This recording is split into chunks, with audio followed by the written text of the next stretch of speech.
Vamos abrir a palavra de Deus agora. Vamos louvar ao Senhor. Queremos agradecer a Deus também pela vida da irmã Michele, que está fazendo aniversário essa semana, e agradecer pelo testemunho da sua vida. Fez uma operação, foi abençoada, vai passar por uma nova cirurgia, motivo de orações também. Irmã Michele, receba nossas orações, nosso carinho e nosso abraço em nome de Jesus, para a glória de Deus. Amém? Pois bem, vamos à palavra do Senhor. Atos capítulo 9, versículo 10. Convertido e comissionado pelo poder do Cristo ressuscitado. Diz a palavra do Senhor, Atos capítulo 9, versículo 10. Ora, havia em Damasco um discípulo chamado Ananias.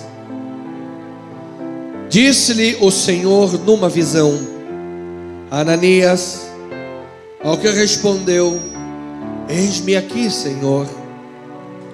Então o Senhor lhe ordenou: Dispõe-te e vai à rua que se chama Direita, e na casa de Judas procura por Saulo, apelidado de Tarso, pois ele está orando. E viu entrar um homem chamado Ananias e impor-lhe as mãos para que recuperasse a vista. Ananias, porém, respondeu: Senhor, de muitos tenho ouvido a respeito desse homem, quantos males tem feito aos teus santos em Jerusalém. E para aqui trouxe autorização dos principais sacerdotes para prender a todos que invocam o teu nome. Mas o Senhor lhe disse: Vai, porque este é para mim instrumento escolhido para levar o meu nome perante os gentios e reis, bem como perante os filhos de Israel, pois eu lhe mostrarei quanto lhe importa sofrer pelo meu nome. Que esta palavra abençoe rica e poderosamente o coração da igreja. Aperta aí o cinto de segurança, amado, e vamos decolar agora. Pai amado e bendito, Senhor Deus e maravilhoso, queremos agora mergulhar profundamente nas águas da palavra. Queremos agora alçar voos grandes em estudo bíblico, trazendo para os nossos pensamentos, trazendo para os nossos sentimentos e corações e espírito a verdade da tua palavra, a verdade que santifica, que liberta, a verdade que dá estruturas à fé, fundamentos à fé, a verdade que nos dá direcionamento, comissionamento, nos dá propósitos. Senhor, muitas coisas estão envolvidas no estudo da tua palavra. Todas elas tu as sabes muito bem, e és tu quem opera no coração do teu povo. A nós cabe-nos diminuir e rogar pela graça preciosa do Senhor, que derrame luz nos corações, que traga entendimento para nosso ser. Assim nós oramos com confiança, assim nós pedimos. Toma a boca do pregador, seu coração, sua voz, e fala aos teus filhos. Em nome de Jesus oramos.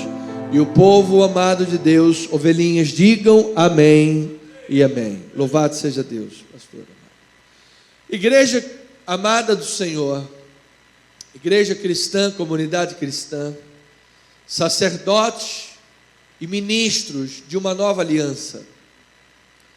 Nós temos estudado o primeiro século da igreja cristã, temos avançado por um conhecimento sólido, um conhecimento de verdade, verdadeiro e libertador.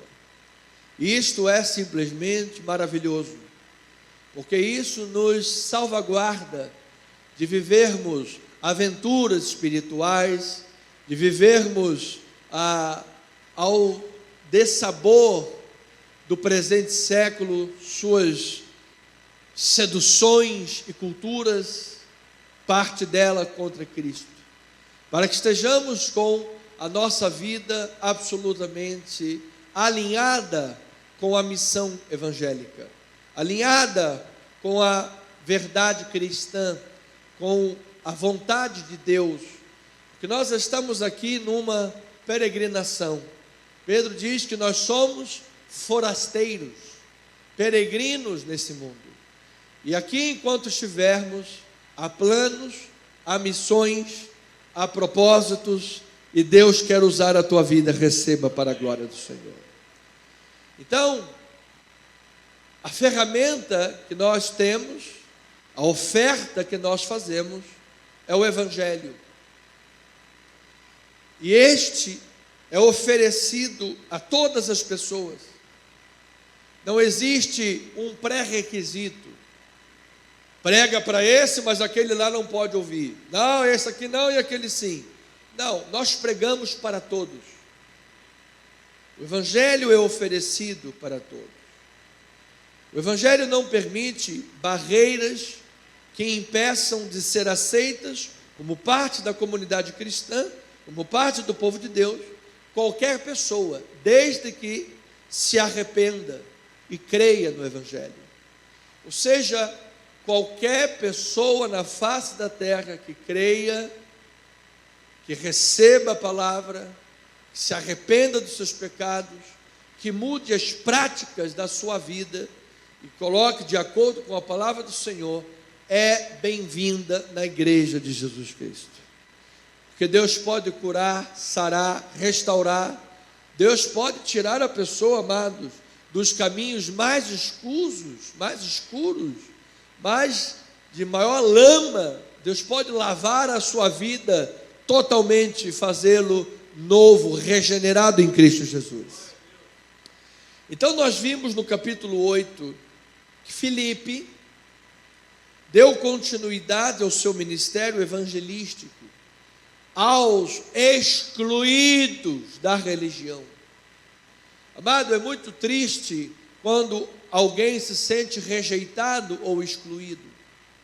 O ser humano tem necessidade de ser aceito. O ser humano tem necessidade de ser partícipe de alguma coisa. Por isso era ingrata aquela questão lá do tanque de Betesda, por exemplo, que vinha um anjo, dava uma agitada na água, e o primeiro que chegava era curado. E tinha gente lá do lado do tanque, como aquele homem há 38 anos, e não tinha ninguém que colocava no tanque. Ou seja, era um excluído da religião, era um excluído do milagre. Mas quando Jesus chegou perto daquele homem excluído, o curou, o libertou, e disse: agora não volte às práticas do pecado da sua juventude. Você está curado, você está liberto. Olha, eu recebo esta palavra em Cristo Jesus, amado. E seja a presença de Jesus a nos aproximar do reino, a nos aproximar das coisas de Deus.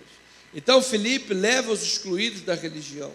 Ele alcança primeiro os samaritanos, que havia lá uma guerra entre judeus e samaritanos, e quando a palavra, os apóstolos têm conhecimento que a palavra está sendo recebida pelos samaritanos, diz que Pedro e João foram lá pessoalmente. A figura dos apóstolos, a presença dos apóstolos, autenticando aquilo lá e dizendo: vamos lá, irmãos samaritanos, nós somos um no Senhor, para a glória de Deus. As barreiras estavam sendo jogadas por terra, louvado seja Deus. E depois vimos no capítulo 8 que um eunuco etíope foi aceito. Um homem que tinha passado lá por uma cirurgia, porque ele cuidava das mulheres, cuidava do harém, cuidava de... Então ele passava lá uma cirurgia, era um eunuco, vindo da Etiópia. E esse homem era excluído de todos. Havia lá um ditado que se você encontrar um eunuco pela manhã, isso era sinal de mau agouro, era sinal de azar. Você imagina como as pessoas viravam o rosto para ele. Mas diz que Filipe foi correndo atrás daquele carro e disse: Jesus quer a tua vida, amado. Você é importante para o reino de Deus. Aleluia. Mas isso ocorreu por intermédio da instrumentalidade, primeiro de um anjo, que instruiu Filipe para que descesse a uma estrada deserta. E quando Filipe cruza com o etíope, ouve que ele estava lendo o profeta Isaías, ele entende naquele momento o projeto de Deus. Numa estrada que praticamente ninguém passava, uma estrada desértica, haveria um excluído da sociedade, um excluído da religião, e aquele excluído, Deus estava dizendo: eu vou alcançar aquela vida, vai lá, Filipe. E o Espírito Santo disse, depois, se aproxima desse carro.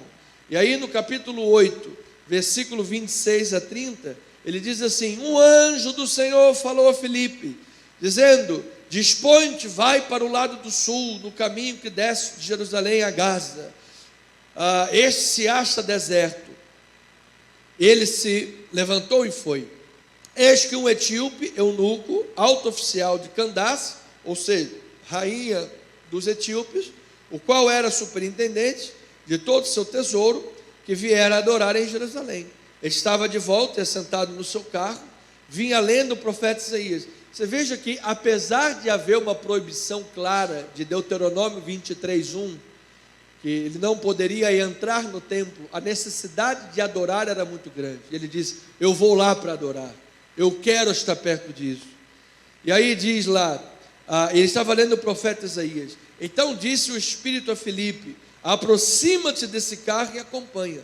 Correndo Filipe ouviu ler o profeta Isaías e perguntou: compreendes o que você vem lendo? Amado, nós precisamos fazer essa pergunta para a igreja brasileira: compreendes o que vocês leem nas Escrituras?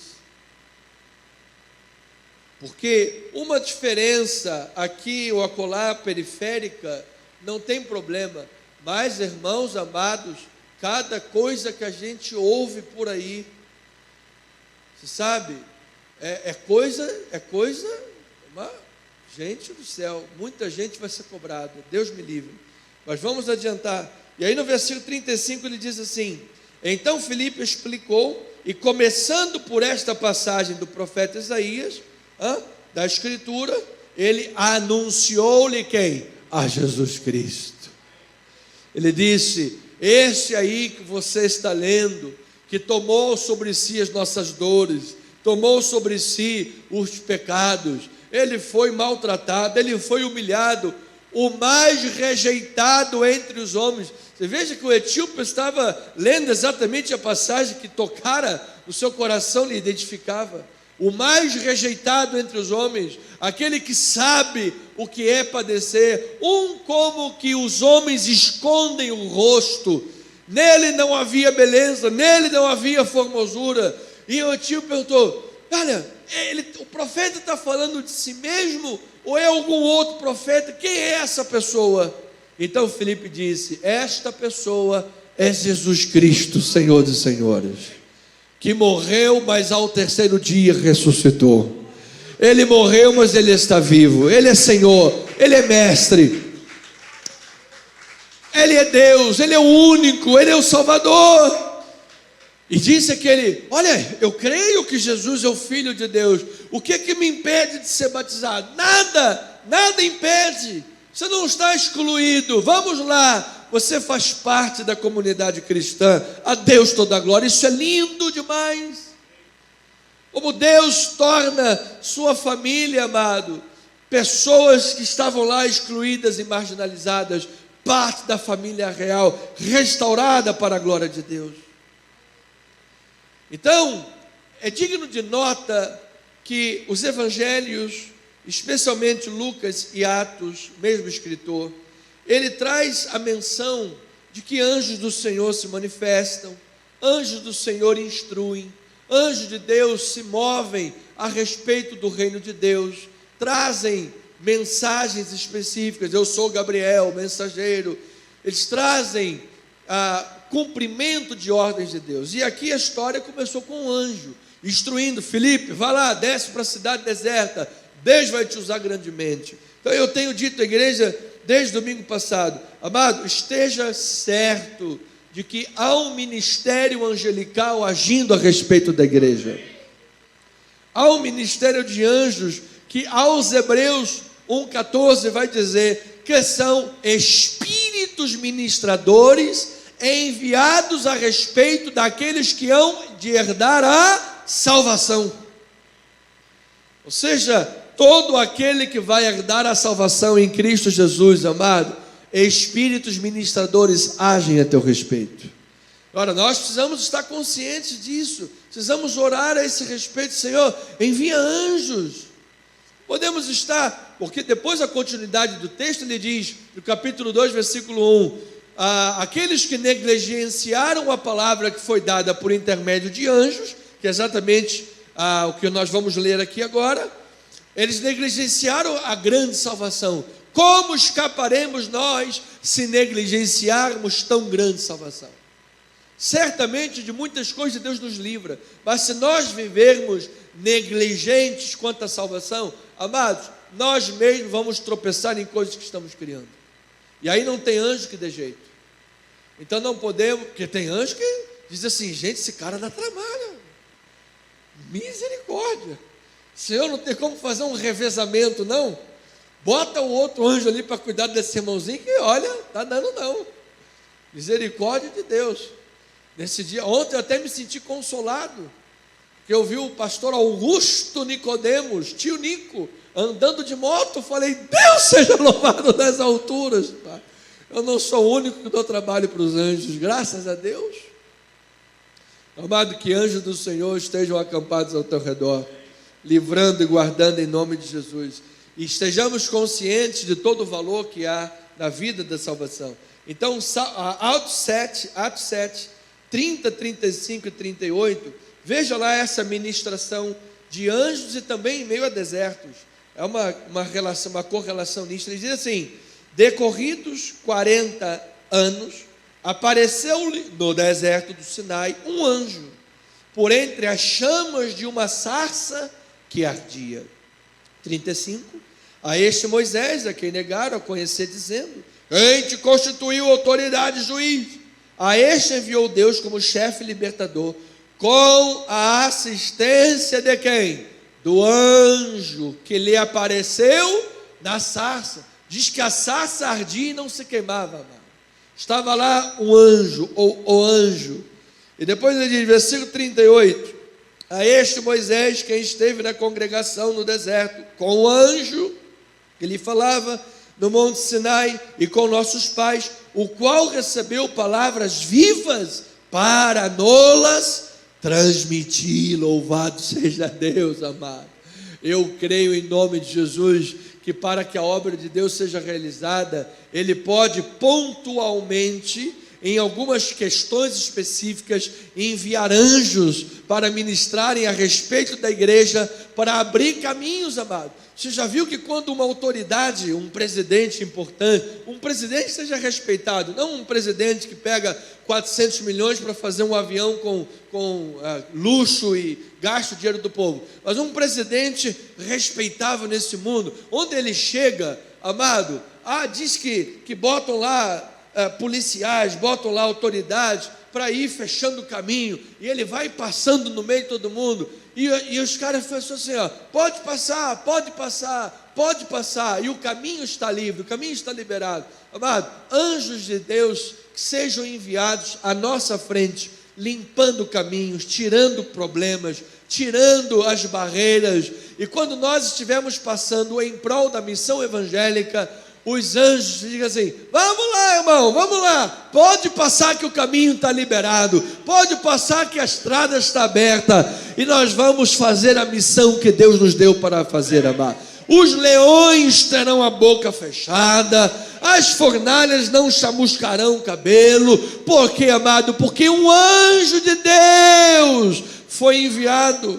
Estava lá um anjo na sarça, estava lá um anjo na cova do leão, estava lá um anjo na fornalha acesa mais 7 vezes, estavam lá anjos dando assistência para Moshe, estavam lá anjos dando assistência para Jesus no Getsemane, estavam anjos dando assistência para Jesus depois de 40 dias de jejum no deserto da Judéia, anjos de Deus que ministram a favor da igreja, Ministra em favor de cada ovelha neste lugar, de cada ouvinte pela internet. Ministra a favor do nosso país, e que nós sejamos instrumentos vivos nas mãos de Deus, para mostrar como Filipe, aquele eunuco, Jesus nas Escrituras Sagradas. Jesus é Salvador, Jesus é a rocha da salvação, Jesus é aquele que esteve morto, é aquele que sofreu, aquele que tomou sobre si o castigo, o pecado, a condenação, e como ovelha muda perante os seus tosquiadores, não abriu a boca,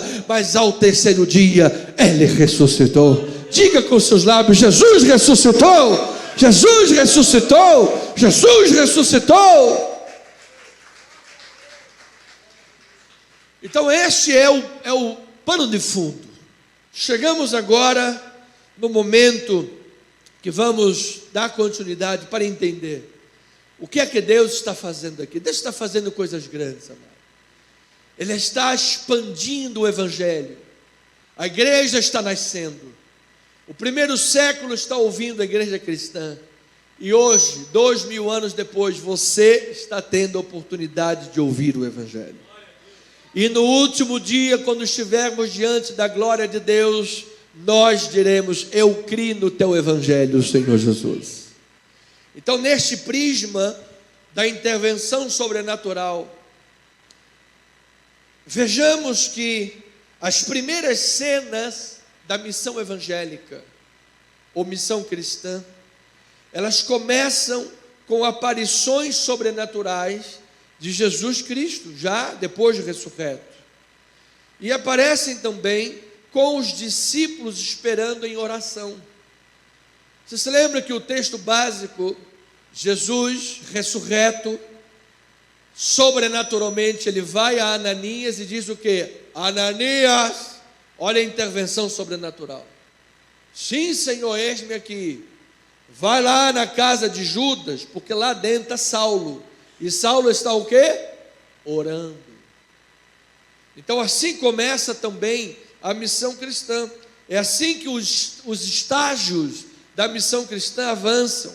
Quando Cristo aparece para Saulo, quando Saulo depois está orando, e lá no início, em Atos 1, vem aqui, capítulo 1, da mesma forma, é uma forma de Deus agir, amados, que nós precisamos aprender com esses modelos de manifestação de Deus, e dizer: peraí, eu creio nisso aqui, então quando estiver lá na minha casa, a gente fala, por exemplo, do PEGIC, o pequeno grupo de integração e crescimento, eu vou fazer um culto na minha casa, eu vou estar em oração na minha casa, amado, poderá ser que no momento que tu estejas na tua casa, que é o lugar onde as pessoas sabem exatamente como você é o teu lugar de intimidade, é o teu lugar. Você sabe que não existe nenhum tipo de cortina, e lá na tua maior intimidade você está cultuando e adorando a Deus, dizendo: Senhor, Tu és o Senhor de toda a minha vida. Amado, essas coisas mexem no coração de Deus, amado.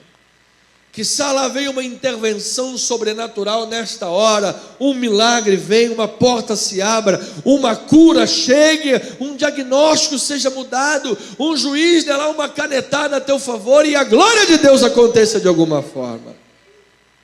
Então veja lá em Atos 1, 4 e 14, ele diz assim: escrevi primeiro, ó Teófilo, relatando todas as coisas que Jesus começou a fazer e a ensinar, até o dia em que, depois de haver dado mandamentos por intermédio do Espírito Santo aos apóstolos que escolhera, foi elevado às alturas. A estes também, depois de ter padecido, se apresentou o quê? Vivo. Olha aí o aparecimento sobrenatural. Se apresentou vivo, com muitas provas incontestáveis, aparecendo-lhes durante 40 dias, e falando das coisas concernentes ao reino de Deus. Olha aí, amado, versículo 4, e comendo com eles, determinou-lhes que não se ausentassem. Bispo, pastor, Jesus estava comendo com eles, não é depois de ressuscitado? Sim, Jesus tinha um corpo. Era um corpo de glória, mas ele comia também, comia até um peixinho assado, diz lá nos evangelhos. E comendo com eles, determinou-lhes que não se ausentassem de Jerusalém, mas que esperassem a promessa do Pai, a qual disse: que de mim ouviste. E qual foi a resposta dos discípulos? Eles obedeceram, eles permaneceram esperando. Se permaneceram, permaneceram como? Versículo 14. Todos estes perseveravam como? Unânimes em oração, com as mulheres, com Maria, mãe de Jesus, e com os irmãos dele. Amado, e diz que numa dessas reuniões de oração, que eles estavam aguardando, esperando, em obediência à ordem do Cristo ressuscitado, que sobrenaturalmente se colocou no caminho deles, diz que inclusive foi uma dessas vezes que aconteceu a descida do Espírito Santo, e todos ficaram cheios do Espírito Santo. Amado, a igreja de Cristo só tem a ganhar quando está em obediência à palavra do Mestre. A igreja de Cristo só tem a se beneficiar quando Jesus diz: fica, permaneça, fica lá em oração, vamos, obedeça, e assim, quando Deus intervém. Porque, amado, quando Cristo ressuscitado intervém, Ele intervém para transformar vidas, para curar enfermidades, para restaurar pessoas quebradas. E é isso que Ele quer fazer todos os dias na história da igreja de Cristo nessa terra. Então, pastor, o que é que nós podemos extrair especificamente como crescimento espiritual da conversão do homem chamado Shaul, Saulo de Tarso? Sabemos que Deus interviu sobrenaturalmente no caminho dele, e que esse homem foi transformado. O que a gente pode entender e aprofundar a nossa vida? Bom, pelo menos duas coisas. A aparição do Senhor ressurreto a Saulo produz em sua vida uma mudança radical de perseguidor a proclamador. Amado, uma pessoa que conhece Jesus, uma pessoa que tem um encontro com Jesus, tem que ter a sua vida transformada. Ainda que o velho homem não se converta, o velho homem continua sempre lutando. Se você alimentar o velho homem mais do que o novo homem, poderá ser que o velho homem prevaleça em muitas questões. Mas se você tem uma vida transformada, quando o homem regenerado em Cristo Jesus comete um pecado, tira os pés fora do trilho, já vem um pensamento: meu Deus, perdoa-me, Senhor, eu não devia. Ah, sim, meu Pai. Por quê, amado? Porque você tem uma nova consciência. Você não vive acostumado com o pecado.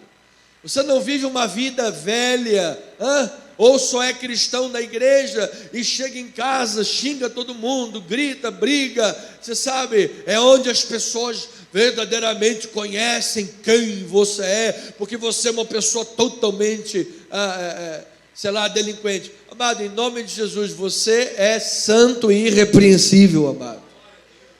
E quando a carne, porventura, você sabe, ganhar um espaço, sim, fecha a brecha, amado, em nome de Jesus. Porque quando Jesus entra na vida, a vida é transformada. E a propagação do cristianismo no mundo há de ser acompanhada pelo sofrimento daqueles que proclamam o nome de Cristo. São duas verdades incontestas que estão no texto bíblico. De maneira que muitos pregadores sempre querem subir ao altar e pregar: olha, Deus tem um plano maravilhoso com a sua vida, Deus tem um plano de muita prosperidade. Olha, amado, amém, eu creio, Deus é bom, Deus Ele sustenta, Deus tem sempre planos que vai fazer o bem para a nossa vida, mas nós vamos passar sofrimentos nessa terra. Nós não podemos dizer uma coisa e não dizer outra, porque acaba sendo uma meia-verdade, e meia-verdade não é verdade absoluta. Precisamos pregar todo o Evangelho, porque no dia que a luta vem, o dia que o sofrimento vem, e a pessoa fica só lá no altar, é um plano maravilhoso, é vitória, vitória, vitória, vitória, e a pessoa passa o sofrimento, ela diz: gente, tem alguma coisa errada comigo, eu devo estar pecando em alguma coisa. Então isso só acontece comigo. Que quando eu entro no Instagram e quando eu entro no Facebook, está todo mundo feliz. Todo mundo tirando foto, assim, viajando lá, Arraial do Cabo, está todo mundo no barquinho, está todo mundo feliz da vida. Só eu que estou com problema. Amado, não fique se comparando, muito menos com o Instagram. Deus tem bênçãos para a tua vida, sim. E quando a aflição chegar e o sofrimento chegar, graça especial virá sobre a tua vida, amado. Quando eu sou fraco, é que eu sou forte. Aleluia. Então, Jesus ressurreto é a ideia central, o supra-sumo da mensagem de hoje. Jesus ressurreto aparece a Saulo, que está a caminho de Damasco para prender cristãos. Transforma a sua vida poderosamente e o encarrega de proclamar seu nome entre gentios e judeus. Agora, com a vida transformada, Saulo aprenderá o quanto importa sofrer pelo nome de Jesus. Essa é a história do maior implantador de igrejas da história. Essa é a história, o resumo da história do maior evangelista da história. Depois de Jesus, claro. Se nós pegássemos a vida de Paulo e colocasse dentro da forma que alguns pregadores insistem em só pregar isso no seu altar, nós diríamos que Paulo foi um homem derrotado. Paulo foi um homem derrotado, gente. Porque se ter a bênção de Deus na sua vida, ter a glória de Deus na sua vida, é isso do que uns e outros aí pregam, então Paulo foi derrotado. Porque Paulo morreu sozinho, abandonado por todos, com exceção de Lucas. Paulo morreu, antes de morrer, estava com frio, não tinha nem roupa direito, ele escreveu pedindo um manto para se cobrir. Paulo estava preso, Paulo foi julgado, foi maltratado e por fim foi martirizado. Se a gente pega esse Paulo e pega uma mensagem ou outra que a gente ouve do pessoal aí fora e diz: gente, peraí, quem é que está certo? É Paulo ou é essa gente? Então eu preciso dizer assim, amado, como Paulo: aprendi a viver contente em toda e em qualquer situação. Tanto sei ser humilhado quanto ser honrado. De tudo e em todas as circunstâncias já tenho experiência, tanto de fartura quanto de fome. Tudo posso naquele que me fortalece. É isso que a Bíblia diz. É isso que a Bíblia diz. Olha, seu irmão está passando um problema aí, é falta de fé. Olha, seu irmão está passando isso aqui, alguma coisa está errada na sua vida.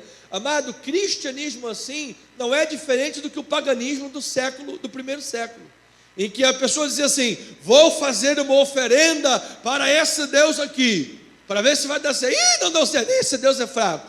Vou fazer uma oferenda para esse outro Deus aqui, vamos ver se agora dá certo. Amado, quer pela vida, quer pela morte, Cristo seja engrandecido em nosso corpo, amado. Cristo seja engrandecido. Então, o Senhor Jesus, quando intervém numa vida, Ele a transforma. Aqui, Saulo é convertido no mesmo instante, ele é convertido e é comissionado. Veja que aos Gálatas, Paulo retrata a sua mudança radical de direção, 180 graus, como um chamado profético, semelhante ao chamado de Isaías e de Jeremias. Veja lá em Gálatas 1, 15 e 16, a palavra diz assim: quando porém ao que me separou antes de eu nascer, e me chamou pela sua graça, aprouve revelar seu Filho em mim, para que eu pregasse entre os gentios, sem detença, não consultei em carne e nem sangue. Então Paulo está dizendo, amado, que antes dele sair da madre, antes dele sair da barriguinha da mãe dele, ele já tinha sido separado por Deus. Deus já tinha um plano com a vida dele, amado. E isso nos diz muita coisa. Gente, mas se Paulo foi separado antes de nascer, ele já era um escolhido. O pastor está com a mão na barriga, porque a barriga está de 9 meses. Quase lá, irmãos, quase lá. Então Paulo, antes de sair da barriguinha da mãe dele, já era separado, já era um escolhido de Deus. E a vida toda dele de perseguidor? Permissão de Deus. Estava debaixo da permissão de Deus. Deus foi misericordioso, foi dando corda, dando corda, dando corda. Amado, quando nós vemos, diz John Piper, um Saulo de Tarso convertido, eu me sinto até mais feliz, inserido no plano de Deus. Porque se Deus converter um Saulo, Ele pode converter o coração de qualquer vida, amado. E aí está inserido eu, está inserido você, a nossa casa, pela qual oramos e dizemos: eu e a minha casa serviremos ao Senhor, em nome de Jesus Cristo. Olha, amado, você sabe que comigo também foi algo mais ou menos assim nesse sentido. Eu estava lá na barriguinha da dona Deise, e a barriguinha dela estava maior, porque estava eu lá, a cabecinha um pouquinho grande, estava lá. E aí veio um pastor, que a pastor nem conhecia, olhou para a barriguinha dela, colocou a mãozinha e falou: esse menino vai ser um pastor, um profeta, um pregador. E foi de Deus, amado, porque se cumpriu para a glória do Senhor Jesus, para a glória do Senhor.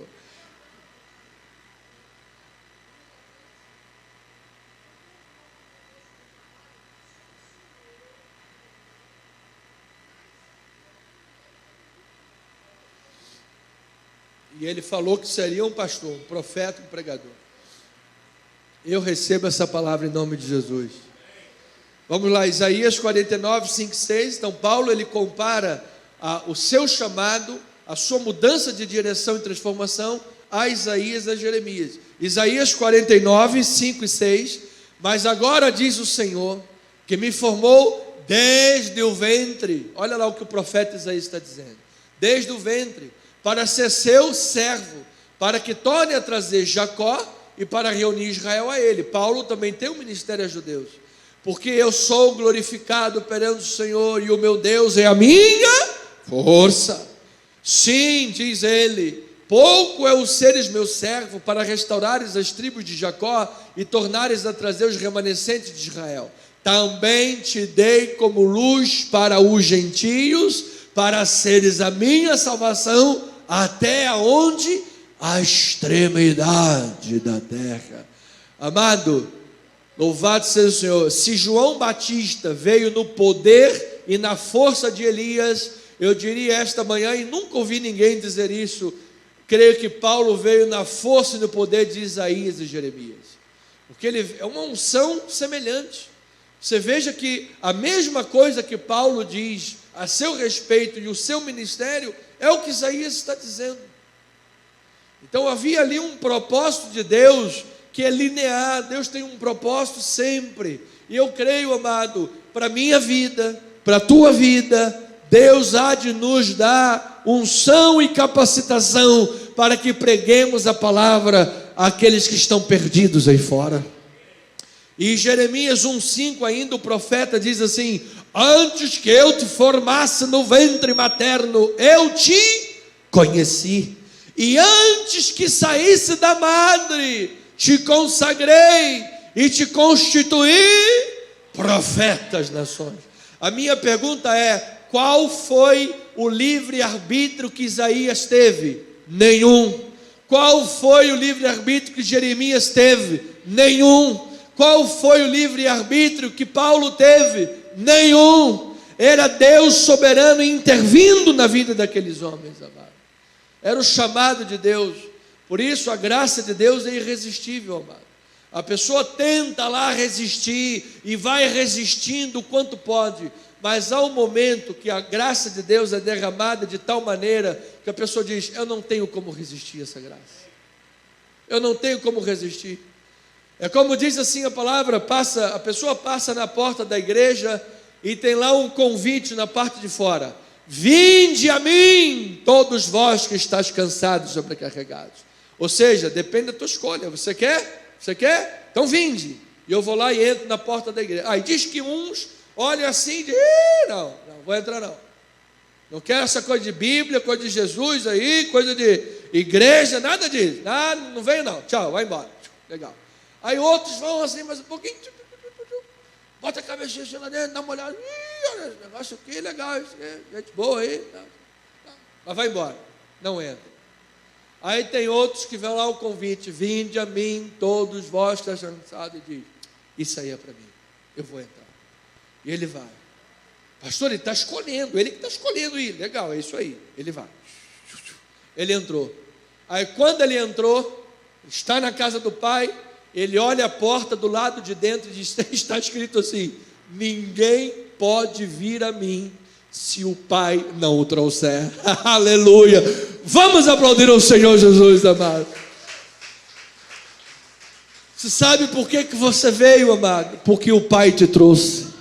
Você sabe por que você recebeu Jesus? Porque o Pai te trouxe. O Espírito Santo te convenceu do pecado, do juízo e da justiça. Estávamos mortos e Ele nos deu vida para a glória do seu nome. Então, esse foi o chamado que nós vivemos e Paulo também viveu. Então, nós podemos entender a conversão como um encontro pessoal com Jesus, que produz transformação dos valores e da compreensão de si mesmo que antes governavam a vida. Seja uma transformação de totalidade, de valores, de pensamento, até de questões e aspectos culturais. Tem questões da minha cultura que são contra Cristo, eu rejeito, porque eu sou de Jesus em primeiro lugar. Atos 9, versículos 3 a 5, vamos lá, destrinchar o texto, temos minutos para isso. Atos 9, 3 a 5, seguindo ele estrada fora, ao aproximar-se de Damasco, subitamente uma luz do céu brilhou ao seu redor. Olha lá, subitamente, e caindo por terra, ouviu uma voz que lhe dizia: Saulo, Saulo, por que me persegues? Ele perguntou: quem és tu, Senhor? E a resposta foi: eu sou Jesus, a quem tu persegues. Então, amados, diz que subitamente, no meio do caminho daquele homem que ia para Damasco prender os crentes, apareceu-lhe uma luz do céu, uma luz poderosa, forte. Ele caiu e veio uma voz e disse: você está me perseguindo? Amado, naquele momento ele não esperava isso, mas Deus já sabia o que ia fazer na vida dele. Nós também não esperamos muitas coisas, mas Deus já tem um encontro marcado com você, amado. Deus já tem um plano para a tua vida, creia nele. Pastor, e se eu não receber o plano de Deus e eu resistir ao Espírito Santo, o que vai acontecer? Eu que mando na minha vida. Tá bom, pode ser que você lute com Deus, e assim como Jacó, ele desarticule a tua coxa e você sai mancando.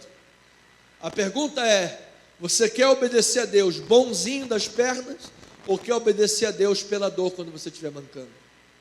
Mas que você vai obedecer à vontade de Deus, você vai. Deus é soberano, amado. Agora, tem gente que vai ser salva com ouro, prata e pedra preciosa. E tem gente que vive a lutar contra Deus e vai ser salvo com madeira, feno e palha. As obras se queimam. Por isso o valor da igreja, por isso o valor do ministério pastoral, por isso o valor da comunidade. Porque a gente está aqui para ajudar a dizer: irmão, não precisa ser assim. Você é um eleito de Deus. Diz que quando Jesus disse: permaneçam em Jerusalém, me esperando que eu vou derramar o Espírito, o que eles fizeram? Obedeceram, ficaram em obediência. Quando Jesus apareceu aqui, nós vamos ver: Saulo, você vai fazer isso, assim que você... Ele obedeceu. Então essa luz ofuscante, a queda no chão, a repetição do nome Saulo, Saulo, essa voz que se identifica dizendo: eu sou Jesus. Esses são elementos que ocorrem em todas as escrituras quando um ser divino aparece a seres humanos. Você lembra, por exemplo, igualzinho, repetindo: Samuel, Samuel, quem és tu, Senhor? Ele ainda não conhecia a voz de Deus. Samuel, Samuel, quem és tu? Ou então, Abraão vai estender o cutelo: Abraão! Vem uma voz do céu, vem uma voz de um anjo poderoso. Isso acontece diversas vezes. Daniel relata pessoas que caem pelo poder de tamanha glória do Senhor. Amado, quiçá uma voz tremenda, uma visão de Deus, um anjo do Senhor que se manifeste, um Espírito Santo que venha ao teu coração num derramar tremendo, um chamado forte que a pessoa diga: Senhor, eu não posso resistir à tua palavra, eu não posso continuar brincando de cristianismo, brincando de evangelho. Eu estou na igreja, eu sou crente, eu estou no mundo, eu estou no pagode, eu sou pagodeiro, eu estou no funk, eu viro funkeiro, eu estou lá no sambó, eu viro sambandeiro, sei lá o que. Eu não quero mais isso para a minha vida. Eu quero viver Cristo na minha vida. Então diz que Cristo se revela a Saulo, e a Saulo só resta concluir duas coisas. Bom, se Jesus está falando comigo, é porque Ele está vivo, é porque Ele venceu a morte, é porque Ele ressuscitou dentre os mortos. E se essa luz ofuscante vem do céu, ela é poderosa, quer dizer que Ele está no céu, Ele é glorioso, Ele é o Rei da glória, Ele está sentado no trono de glória. Esta é a conclusão que Deus quer que nós cheguemos, amado, a cada vida de oração que nós tivermos. Jesus está vivo, amado. Jesus vive na tua vida, amado. Ele é o Rei da glória sobre a tua casa, amado. Ele não está morto, desinteressado, dormindo, você sabe, tosquenejando. Não, amado, Ele está no controle absoluto de todas as coisas. Capítulo 9, versículo 6 a 9, diz assim, olha lá agora, a voz diz assim: levanta-te e entra na cidade, onde te dirão o que te convém fazer. Os seus companheiros de viagem pararam emudecidos, ouvindo a voz, não vendo contudo ninguém. Então se levantou Saulo da terra, e abrindo os olhos, nada podia ver, e guiando pela mão, olha lá, levaram-no para Damasco. Esteve 3 dias sem ver, durante os quais nada comeu e nada bebeu. Então essa aparição de Jesus ressurreto transformou a vida desse homem, fez dele uma nova criatura. E esta aparição de Jesus Cristo já ressurreto é a única do Novo Testamento depois do Pentecoste. Paulo diz aos coríntios que Jesus ressurreto lhe apareceu por último de todos. E por que Jesus deixou essa cereja do bolo por último de todos? Que Jesus não queria dizer a Saulo somente que ele estava errado. Jesus não estava se manifestando a ele para dizer: olha, você está errado, eu vou mudar agora a tua vida. Não, amado, ele foi comissionado. Ele recebeu uma missão diante de Deus. Ele foi chamado para cumprir a pregação do Evangelho. Então, o grande perseguidor foi quebrantado por uma luz ofuscante. E ele descobrirá, depois de ser conduzido pela mão para Damasco, o quanto havia estado cego outrora. Ele compreendeu a natureza traiçoeira do pecado, porque quando ele perseguia a igreja, ele achava que estava agradando a Deus, porque ele estava fazendo de um sentimento religioso, ele achava que estava fazendo a vontade de Deus ao perseguir a igreja. Esta é a natureza traiçoeira do pecado. O pecado te oferece a vida e te paga com a morte.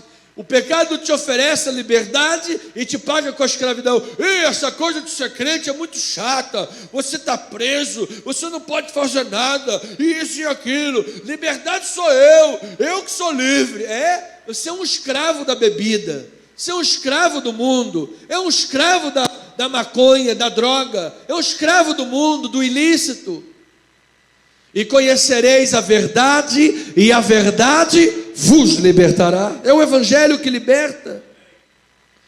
Então Paulo foi liberto, Paulo foi tratado. Aquele homem grande, forte e poderoso foi guiado pela mão. Você imagina, amado, muitas das vezes Deus permite chegarmos a essa condição para sermos guiados, como um bebê, um recém-nascido. Mas eu vou lhe dizer, esteja você em qual estágio da vida estiver, seja na estrada de Damasco, seja na queda do chão como a luz ofuscante, ou seja sendo guiado pela mão, amado, mais vale estar em obediência à pessoa e à palavra de nosso Senhor Jesus, porque Ele vai fazer uma grande obra de transformação na tua vida, amado. E quando Cristo opera, amado, ninguém pode impedir. Então veja lá o versículo 20 a 22, 9, 20 a 22. E logo pregava nas sinagogas a Jesus, afirmando que este é quem? O Filho de Deus. Você veja, Paulo afirmava que Jesus é o Filho de Deus. Amém, diga amém por isso. Ora, todos os que o ouviam estavam atônitos e diziam: não é este o que experimentava, não é esse o que exterminava em Jerusalém os que invocavam o nome de Jesus? E para aqui veio precisamente com o fim de os levar amarrados aos principais sacerdotes. Saulo, porém, mais e mais se fortalecia e confundia os judeus que moravam em Damasco, demonstrando que Jesus é o Cristo. Então, logo de imediato, está frisando que Paulo obedeceu à comissão prontamente, sem hesitar. Aquele antigo Saulo de Tarso, cheio de ódio, que respirava ameaças contra a igreja, agora está cheio do Espírito Santo, pregando o Evangelho e pregando que Jesus Cristo é o Filho de Deus, amado. Olha, eu oro por esse país, pessoas que respiram ameaças contra a igreja, pessoas que respiram ameaças contra o povo de Deus. Tem gente agora louca, desvaneada da cabeça, dizendo que o Novo Testamento tem que ser mudado, que é um novo Testamento.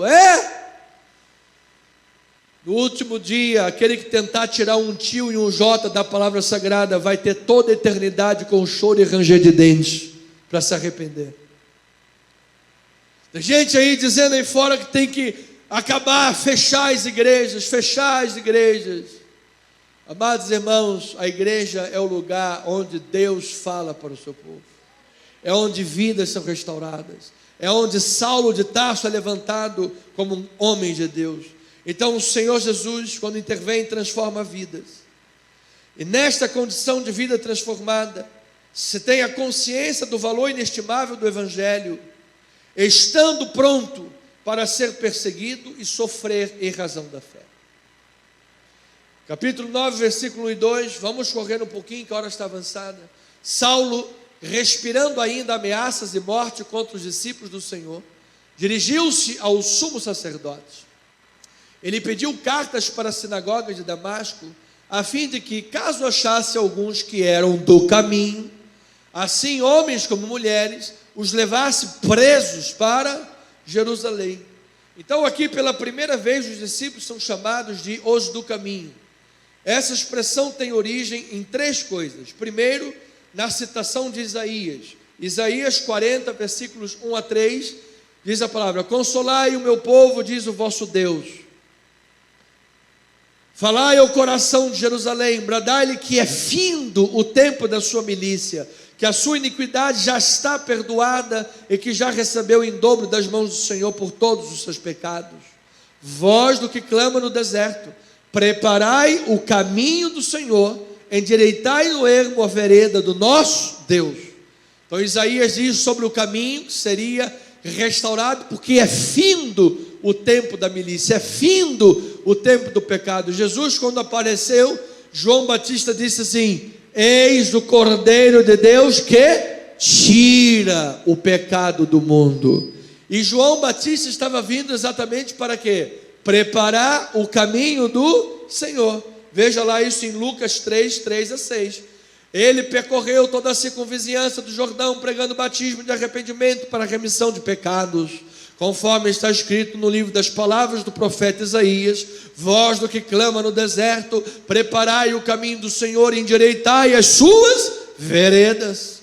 Todo vale será aterrado, nivelados os outeiros, os caminhos tortuosos serão retificados, os escabrosos aplanados, e toda a carne verá a salvação de Deus. Amados, nós estamos neste caminho, é o caminho da salvação, amado.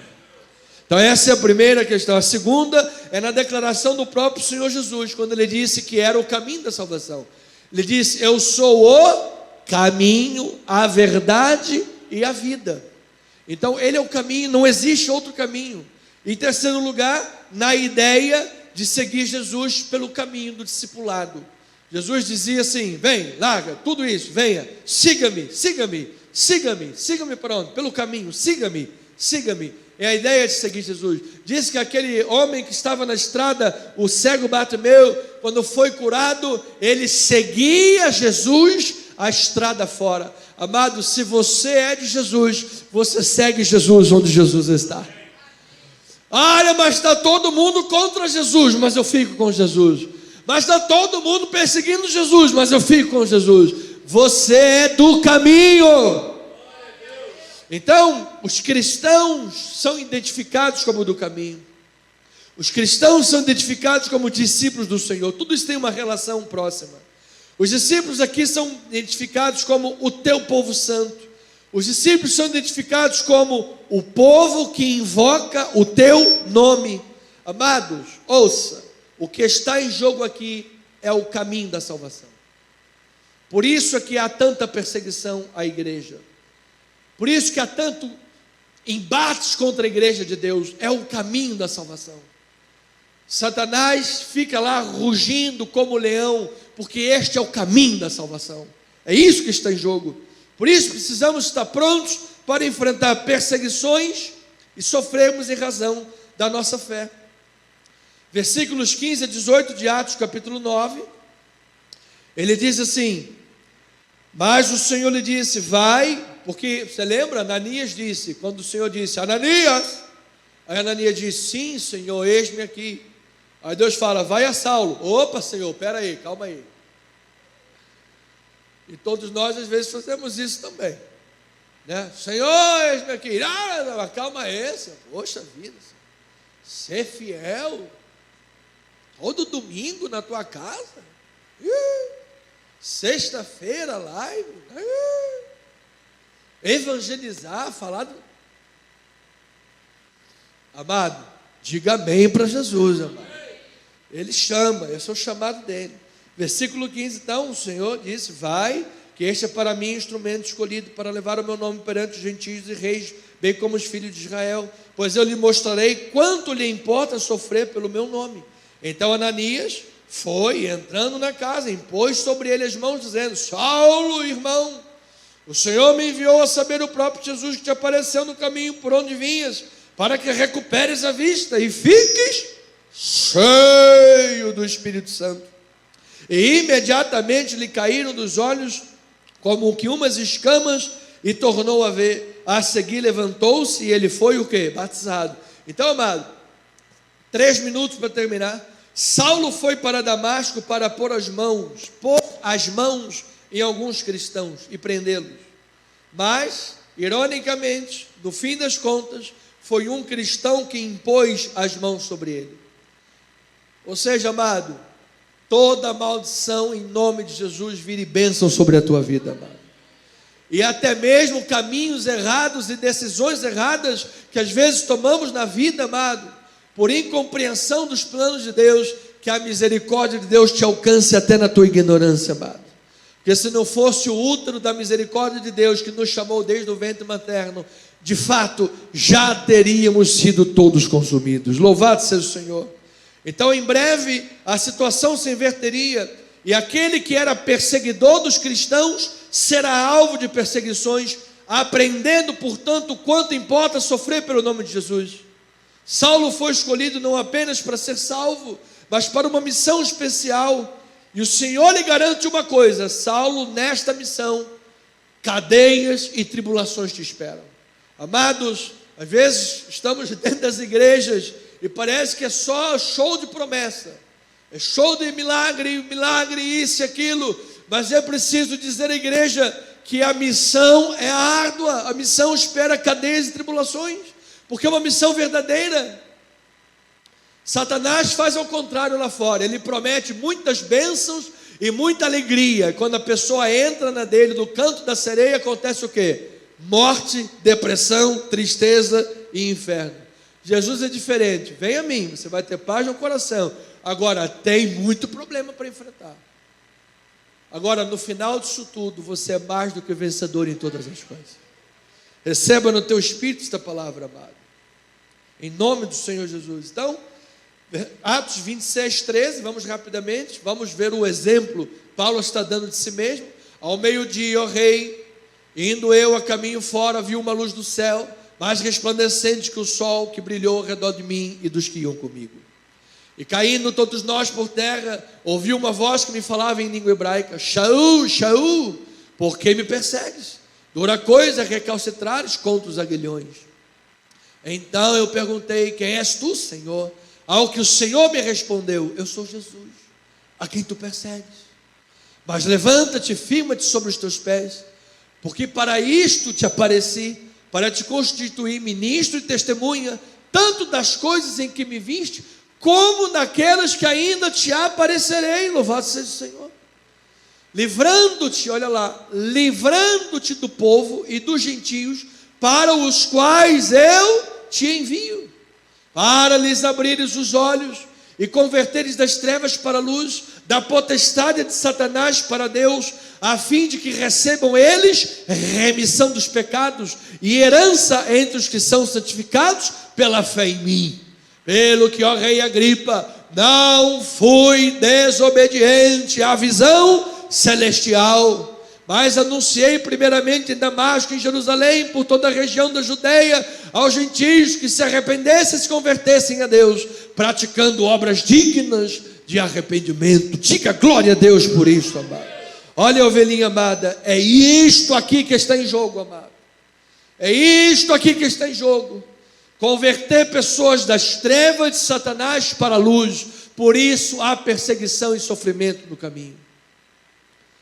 Paulo foi escolhido para essa grande missão. Outrora era perseguidor, agora é que sofre perseguição. Está lá perante o rei, preso, algemado. Então eu lhe digo que ainda lá e até hoje, a pregação do Evangelho continua a incitar animosidade, mas ela vai continuar resultando em grandes conversões. Satanás rilha os dentes de ódio e nervoso contra os filhos de Deus, porque este é o caminho que tira pessoas das trevas de Satanás para a luz da glória dos filhos de Deus. Louvado seja o Senhor.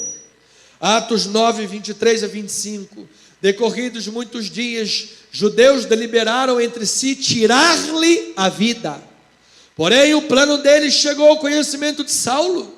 Dia e noite guardavam também as portas para o matarem. Mas os seus discípulos tomaram-no de noite, colocando-o num cesto, desceram-no pela muralha. Você veja que ele teve que se livrar descendo por uma muralha. Depois o próprio Paulo diz: isso foi vergonhoso.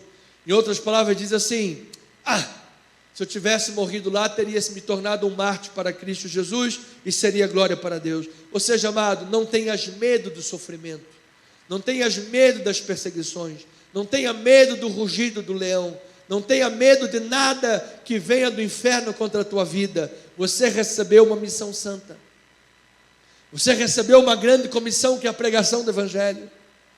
Vidas serão tiradas das potestades de Satanás para as mãos de Deus, pela instrumentalidade e comissão que você recebeu em Cristo Jesus. É o mundo espiritual. Por isso a importância, por exemplo, lá do culto de sexta-feira, em que Jesus disse: não peço que os tire do mundo, mas que os guarde de todo mal, para que você saiba, amado, o tamanho do livramento de Deus que está sobre a tua vida, o tamanho da ação dos anjos que estão a teu favor, o tamanho da ação espiritual que Ele ministra sobre a tua vida, porque, amado, é uma grande salvação que nós estamos envolvidos. Diga glória a Deus por isso. E 26 a 28 de Atos 9, diz a palavra: tendo chegado a Jerusalém, procurou se juntar-se com os discípulos. Todos, porém, o temiam, não acreditando que ele fosse discípulo. Mas Barnabé, tomando consigo, levou os apóstolos e contou-lhes como ele vira o Senhor no caminho, e que este lhe falara, e como em Damasco pregara ousadamente em nome de Jesus. Estava com eles em Jerusalém, entrando e saindo, pregando ousadamente em o nome do Senhor Jesus. Então Barnabé relata o trabalho heróico do evangelista Paulo, ou Saulo. Saulo é o nome hebraico, Paulo romano. Não existe essa história que ele era Saulo enquanto não tinha Jesus, se converteu, agora chama Paulo. Isso é fruto de quem não estuda teologia, história da igreja e está dando pasto velho para as pessoas. Saulo é o nome hebraico, Paulo é romano, mas sempre foi Saulo e sempre foi Paulo.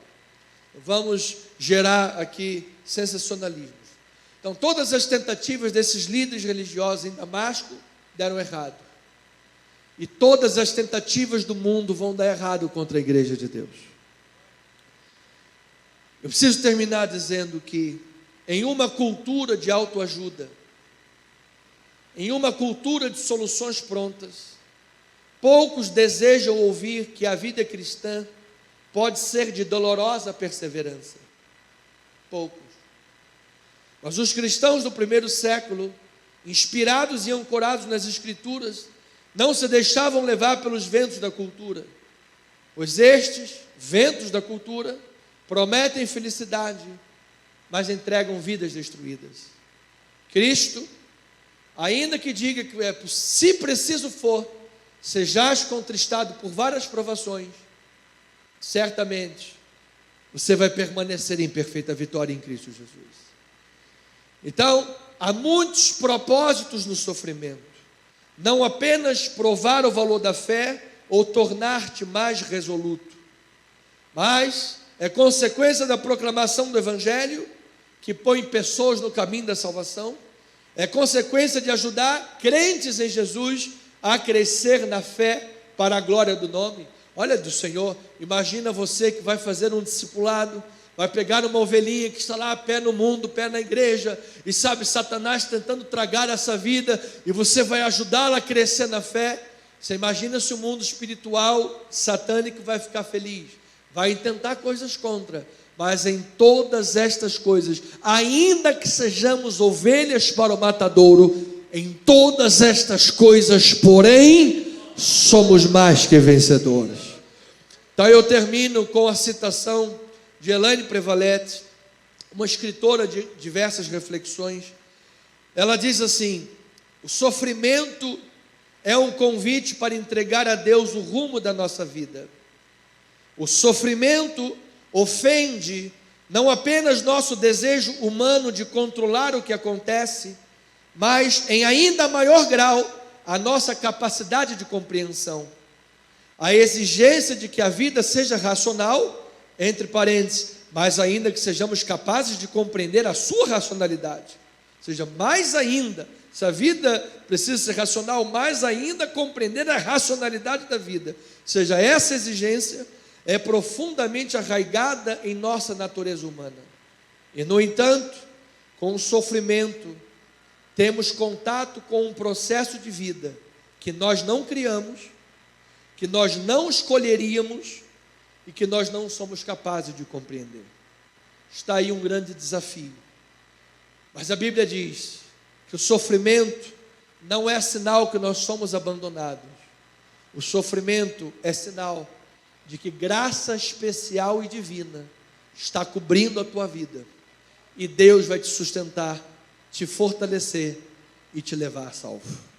E eu termino com Filipenses 1, 27 a 30, que diz a palavra do Senhor: vivei acima de tudo por modo digno do Evangelho de Cristo, para que ou indo ver-vos, ou estando ausente, ouça, que no tocante a vós outros, que estáis firmes em um só espírito, como uma só alma, lutando juntos pela fé evangélica, e que em nada estáis intimidados pelos adversários. Diga amém por isso, amado.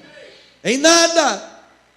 Pois o que é para eles prova evidente de perdição, é para vós outros prova de salvação, e isto da parte de Deus, porque vos foi concedida a graça de padecerdes por Cristo, e não somente de crerdes nele. Diga glória a Deus aí, amado. Pois tendes o mesmo combate que vistes em mim, e ainda agora ouvis que é o meu. Então, ovelhinha amada, quando você estiver padecendo por Cristo, enfrentando lutas, problemas, chicotada, sendo descido por um cesto em Damasco, apedrejado em Listra, chicoteado 30 vezes menos um, em naufrágios muitas vezes, em vigílias, em jejuns, ainda que involuntários muitas das vezes. Deus não te abandonou. Jamais Deus vai te abandonar. Mas no meio disso tudo, Ele vai te fortalecer, Ele vai te usar, a graça dEle será especial sobre a tua vida, e no final das contas, amado, você vai chegar à mesma conclusão que Paulo chegou: tudo posso naquele que me fortalece. Que assim seja, assim diz o Senhor.